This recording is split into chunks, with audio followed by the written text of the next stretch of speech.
Welcome to the Encouraging Word, a place for thoughtful conversation, reflective faith, and encouragement for the journey. I'm Pastor Eric. Wherever you're listening from, I'm glad you're here. Good morning, beautiful people. This is Pastor Eric, Associate Pastor at Lyndhurst Baptist Church on the west side of Indianapolis, and Indiana State Chaplain for Broken Chains JC, and this is the Encouraging Word. We are continuing in our series, Blessed, Learning to Live the Life of the Kingdom.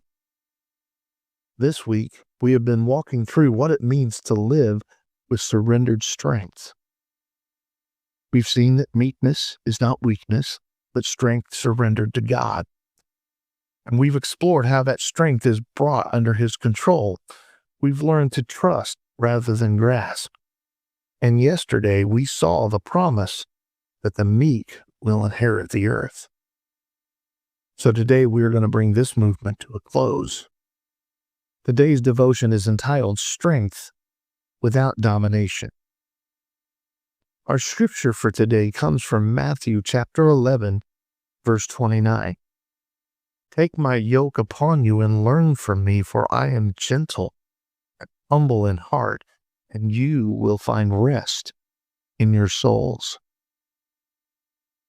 If we want to understand meekness, we need to look to Jesus. He describes himself as gentle and humble in heart, and yet there is nothing weak about him. He speaks with authority. He confronts injustice.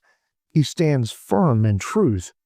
He lays down his life willingly. Jesus is not passive.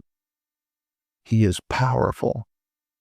But his strength is never used to dominate, never used to control, never used to secure his own position.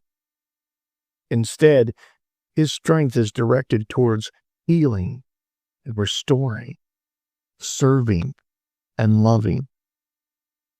That is the picture of meekness. Strength without domination, power without control, authority without self-interest. Richard Foster writes, "Power is always dangerous. Power attracts the worst and corrupts the best. But power that is surrendered to God can be used for good." It's from his book, Celebration of Discipline. That is the difference. Uncontrolled strength seeks to elevate itself. Surrendered strength seeks to serve. And this is where the life of the kingdom becomes visible.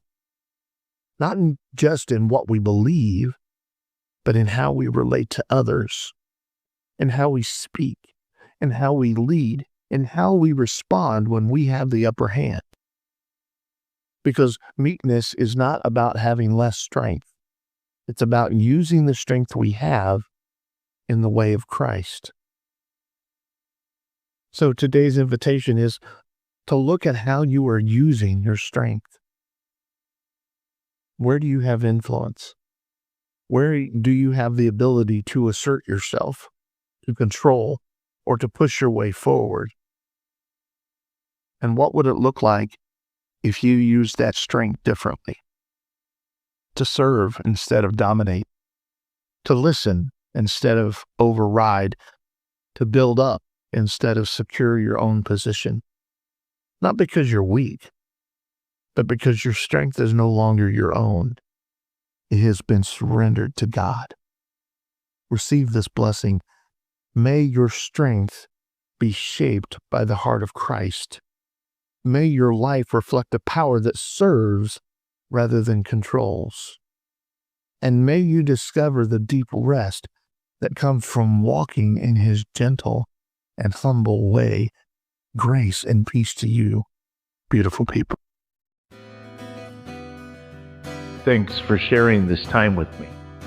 I hope these words have given you space to breathe and something steady to carry with you into the rest of your day. Until next time, grace and peace.